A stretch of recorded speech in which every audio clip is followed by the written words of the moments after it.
This is NBA Now by Chat Sports. Harrison Graham, Patrick Seatman with you. Day one of NBA free agency rolling along. As we're filming this, about two and a half hours in to free agency opening. And after a bit of a slow start, things have picked up. So we have enough winners and losers to dissect here on today's show. Perfect reminder, by the way, to subscribe to the channel. We'll have you guys covered over the next several days and potentially weeks, depending on what happens in the NBA world. We also cover the NFL here at Chat Sports, so do not miss out on any of it. It is 100% free. All right, Seeps, I think the biggest winner, and I think when you loop in the Kevin Durant trade, it's probably the biggest offseason winner so far. That is the Houston Rockets. You get KD, which we won't spend a crazy amount of time on because that's a bit of old news, but obviously that's huge because I didn't think they gave up anything crazy for him. And then you add Dorian Finney-Smith, who kind of surprisingly became available. That's a huge pickup. Yeah, and plus, the Rockets, keep it simple here. What is the number one thing they needed this offseason is an ISO scorer, and you got one of the best ISO scorers of all time in Kevin Durant. But you also were able to bring back Steven Adams on a 3-year, $39 million deal. Maybe that's like $3 or $4 million more per year than I would have liked to give Adams, but he was a key part for them this past season. And also Van Fleet, $50 million over 2 seasons. I don't think that's a bad deal whatsoever, considering also Harry, he was awesome in the postseason for him. Proven playoff performer as well. He's not the most efficient player of all time, but veteran player who knows what he's doing out there. Took less, opted out. I think he had $40 million left on a player option, opted out and basically cut his salary down 40%. So I like that. This is the one thing. I don't dislike it, Seeps, but they now go 3 deep at center. You get Clint Capella. I think the price tag's actually pretty reasonable, $7 million per year there to return to Houston, a place he spent most of his career. But they had already paid Steven Adams 3 years and $39 million, and they have Alperen Şengün. So are they going to play Şengün at the 4 more? And if they do, what does that mean for positional lineups with Kevin Durant and Jabari Smith Jr., who they already extended? Yeah. So this is the one. I'm not upset about it. I'm just kind of surprised by it. I think from the Rockets side, this probably just gives them lineup versatility, where it's like, all right, we can run double big lineups and be one of the biggest starting lineups in the league. If you go, Steven Adams or Capella, Şengün at the 4, KD, Amin Thompson, Fred Van Fleet, like you can run that starting lineup. And plus, we've seen in the NBA postseason, you got to be able to match up against a bunch of different styles of game. And having that flexibility now with Capella, but still, like, it's just kind of just like a cherry on top move for him. Yeah, and I will say this, a lot of injuries in recent years in the postseason, so now you go 3 deep at center. And one more thing, maybe they do some load management in the regular season. Back-to-backs, Adams and Capella aren't playing back-to-backs. So tonight, Capella's playing as our backup center. Tomorrow night, it's going to be Adams. So maybe they incorporate some of that. But all in all, I think the Rockets got to feel pretty good about where they're at. Who is the biggest winner from day one of NBA free agency? Let us know what you guys think in the comment section of this video. I like what the Rockets have done. I like what the Nuggets have done. Yeah. They make the first big post-free agency opening trade, Seeps, as the Denver Nuggets, who we'll get to next here, basically do a swap to save $17 million, shipping out Michael Porter Jr., bringing in Cam Johnson. They also sent a 2032 first-round pick to Brooklyn, so I actually don't mind that part of it for the Nets either, if I'm being completely honest. But this gave the Nuggets, I think, a more reliable role player, high-end role player in Cam Johnson, but also they were able to add Bruce Brown as well. So it's kind of a 2-for-1. That's how I view it. Yeah, it's kind of, if you just plugged in Bruce Brown to this trade right here, that's necessarily what the Nuggets did. And Cam Johnson, he is one of the better shooters in the NBA, has great size, can guard multiple positions. And, we always talk about, role players when they leave Denver, their game kind of takes a hit. Well, what about a role player heading to Denver? Like, I think Cam Johnson, we have not seen the best version of him just yet, because playing next to Nikola Jokic, Jamal Murray in that Nuggets system, just being a 3-and-D guy, I am sure he is so excited to play next to both those guys. And, Cam Johnson, he's been kind of chilling in Brooklyn, but he's been putting up great numbers, almost 19 a game. You know what I like about Cam Johnson, too? It would be easy for him when he got to Brooklyn, a bad team, for the efficiency to dip. Right. That did not really happen, despite being an increased volume guy. Almost 19 points per game this year. Still a 39% three-point guy, 47% from the field. So, like guys like Jordan Poole, they go to Washington and their efficiency just plummets. That is not the case here. He knows who he is as a player. 3-and-D, can create a little bit offensively. I like this for the Nuggets. What they have had issues with since they won their title is not enough bodies. So now you get two guys that will be in their playoff rotation, in Cam Johnson and in Bruce Brown, and you ship out one guy, Michael Porter, who's been a good player for them, but also costs a ton of money and is very inconsistent and has some injury concerns. So I think this is a huge win for the Nuggets. I think it's a huge win for Cam Johnson to get back 100%. with a competitive basketball team and a real chance to win a championship. And it's also like this guy, it's not like he doesn't have playoff experience. He was a key part of that Suns team that lost to Milwaukee Bucks in the NBA Finals. So he's already been there, done that, and I'm sure he probably got that call from his agent. I'm sure he was running around his house or wherever he was, celebrating his tail off. So I love this for Cam Johnson. I love it for the Denver Nuggets. And I will say, I do like this for the Brooklyn Nets. Yeah. You got a 2032 unprotected first-round pick.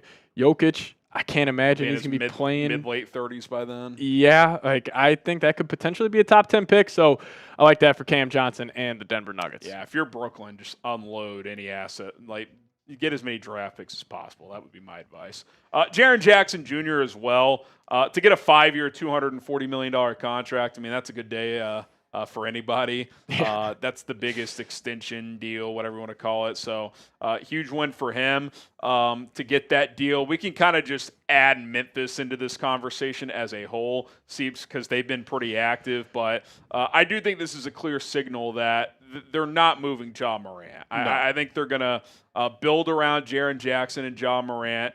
You've seen that by committing to Santi Aldama long term. They go get who's the role Ty player? Jerome. Ty Jerome as well. Thank you very much. A guy who can shoot the ball from the perimeter. They obviously lost some of their shooting when Desmond Bane got traded. So good payday for Jackson, and interesting what they're going to do in Memphis so far. By the way, Cole Anthony is not going to be there, it sounds like. They are going to reroute him somewhere, so keep an eye on that. Cole Anthony will be playing for a different team, but I like what Memphis is doing. And also, they have been sneakily one of the best drafting teams in the NBA over the last couple of years. Like guys like Aldama that we were just talking about, even like a Scottie Pippen Jr., finding him. And now you have all these picks for the Orlando Magic. You can either just continuously build out the bottom of your roster, or you could potentially go get a massive, trade for a massive player. And we have the Minnesota Timberwolves here as our last winner. But I'm going to also throw another winner in there that just ended up happening. The Atlanta Hawks, they just landed Nickeil Alexander-Walker on a 4-year, $62 million deal. So yeah, let's talk about that, then we'll circle back to Minnesota. It ties in with Minnesota with Nick Alexander-Walker exiting. But we will get back to the T-Wolves. But for Atlanta to pull this off, I think they're in the mix in the East. I really do. Yeah. I don't think they're as good as New York. I don't think they're as good as Cleveland. But after that, it's wide open. It's wide open. 3 through 8, once the playoffs are here, are going to be up for grabs. And why not the Hawks? If Kristaps Porzingis is healthy, him and Tre Jones, that is a pretty lethal pick-and-pop game. Yep. Alexander Walker, who's become a good knockdown shooter. They need good perimeter defense around Trae Young. Alexander Walker provides that. I think the Hawks are feeling pretty good about themselves. Think about the wings they have around Trae Young now. They just took Rishai Shea, number 1 overall last year. Dyson Daniels, Jalen Johnson, now Nickeil Alexander-Walker. Still got Nneka Okongwu, Kristaps Porzingis. That's a solid team. Now, will it come down to Trae Young? Can he still be that first option on a team that can go on a deep playoff run? Jake Fisher says this could be a sign and trade, by the way. So we'll see if something goes back to Minnesota. But in terms of Atlanta's roster construction, if Trae Young can just be a little bit more efficient, a little bit more consistent, and if Porzingis is healthy, this team could win 50 games. 100%. I think that's absolutely on the table for the Atlanta Hawks. So I like that move quite a bit. We'll circle back to Minnesota in a second, but draft hats, they're available. Chatsports.com/2025 draft hats. The beauty of these, by the way, they're not like draft-centric where there's a draft logo and you can only wear them around the draft. You can wear these all year. These are sick hats for all your favorite teams. check them out. Link is in the comments and in the description. Chatsports.com/2025 draft hats. Pick yourself up a new lid today. So let's just get back to Minnesota. Obviously, they lose Alexander Walker, but that was expected. To still be able to keep Naz Reid and Julius Randle seeps, I think that's a net win for Minnesota. And it all connects back to the Karl-Anthony Towns trade this past offseason.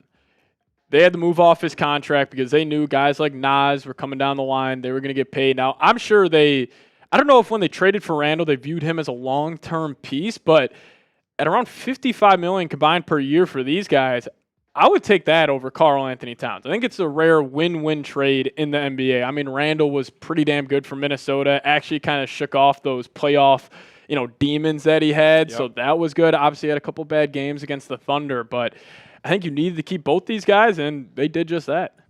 Yeah, he kind of became a guy that they would run the offense through at times in the playoffs to A, take pressure off Ant, and B, Ant in a lot of those games started slow, so Randle would kind of be the guy to carry the load in the first half, and Ant would close in the second half. But to keep these two guys, I think it's huge. Naz Reid, I still view him as an ascending player. Randle probably is what he is, but if he's an 18 to 22 point scorer consistently for the next couple of years and could be a secondary scorer and creator next to Ant, that's really all you need. You're banking on Edwards to continue to ascend. Yeah. Like, that's how the T-Wolves get over the hump, because people are always like, well, what's the move they make to get over the hump? Well, the move is their superstar gets better. That's sure they could have tried to trade for Durant. Sounds like he didn't want to go there. Like, there's always moves you can try to make, but even a guy like Jaden McDaniels taking another step, that could be big. A lot of their core is under 25 years old, so if they can get a couple of these guys to ascend, then they're going to continue to be a force in the Western Conference. Also, I know the Thunder, they added in Hartenstein and Caruso, but what's the biggest reason why they got over the hump? It's because SGA, Jalen Williams, and Chet Holmgren, they all took steps in their NBA careers. So I'm sure the T-Wolves are hoping, the same there. They need Ant to get to SGA's level. I mean, SGA's one of, if not the best player in the world. Ant's like the 8th best player in the world. So, that's the difference, right? I mean, it really does come down to just little things like that. Okay, let's get to some losers. The Lakers. Now, I do think this could even out. I think they're going to get DeAndre Ayton. Brook Lopez signed with the Clippers. That was a center they were linked to. I think Ayton emerging on the market, which he can't officially sign until Wednesday because he has to clear waivers first. If they get him, I don't know if that makes him an overall winner, but I think they're feeling better about where they're at. To lose Dorian Finney-Smith, though, man, huge, man. That's a guy Luka Doncic trusts. He's a good archetype fit with Luka with his ability to defend 1 through 4s and be a catch-and-shoot three-point shooter. I would have given him this deal if I was the Lakers. They could have given him this deal if they wanted to. They did not. They did sign Jake LaRavia, who will help replace Dodo's role offensively, but will not defensively. So I think right now they are in the losing side of the discussion here. And especially with Denver picking up Cam Johnson. We know everything the Houston Rockets have done this offseason. Like, the Lakers are falling down the power rankings in the Western Conference, and Luka, I mean, he might have to go out there and average 34, 10, and 10 in the regular season for them to win 50 games. Like, I like the Jake LaRavia pickup, but is he going to fill the void that Dorian Finney-Smith left? I don't think so. Maybe a little bit offensively, but defensively, the Lakers really have 0 guys that you would consider like plus defenders. So I think they're a loser from day one. Now, obviously, the Ayton pickup could change things, but the biggest loser of the entire NBA offseason, the New Orleans Pelicans. I don't know how Joe Dumars continues to get jobs in the NBA, but today they went out and signed Kevon Looney for a 2-year, $16 million deal. It's totally unnecessary. Unnecessary. You trade up for Derek Queen. You give up a 2026 unprotected first-round pick. To do so. That could be a top 5 pick easily. I would be shocked if it's not a top 7 pick. You drafted Yves Missi the year before, and then it's kind of just a whatever deal. Here you go, Kevon Looney. We need somebody to get a headline. Let's bring in Jordan Poole. Let's bring in Jordan Poole. Sadiq Bey, who fell off a cliff 3 years ago. Welcome to town, buddy. Zion, Derek Queen, play very similar. Jordan Poole, Jeremiah Fears, play very similar. Kevon Looney's like 34, and all he does is rebound. I just don't know what they're doing. Deal. I don't know what direction they're heading in. They're going to be regretting that Derek Queen trade, even if he ends up being a star. Like, even if he comes out his rookie year, averages 15 and 10, that pick's probably going to be in the top 10. So I think the biggest losers of the offseason is, no doubt, the New Orleans Pelicans. By the way, just recircling back one more time to that Alexander Walker deal, if that is a sign and trade, Atlanta would still preserve their $14.1 million non-tax mid-level, so they could sign another player of pretty good value. I mean, the Hawks are East is wide open. The Hawks could be cooking. Our last loser, and who knows, maybe this is who they would go get. Yeah. Jonathan Kaminga. Why? Because reports leading into NBA free agency were that Jonathan Kaminga wants $30 million per year. Well, a new report has come in that the Warriors feel fairly confident he's going to resign. Why? Because that money is not out there. Yep. So does he just have to sign like 1 year, $10, $12 million somewhere and just try to reestablish? Hopefully, there's more space for teams next year. He just finds a bad team. I'll go average 25 a game, maybe get a big deal next offseason, but I don't know. This is also just a product of the new CBA, where you have a guy like Kaminga. No team has cap space to sign him to the deal he wants. Even if they wanted Kaminga, nobody's available to give him that $30+ million deal. I think he's definitely a loser here. If you had to call it, Harry, where is he playing basketball next year? I'll saying say back he in either Golden stays State? with Golden State or he goes to Brooklyn. Brooklyn leans into it.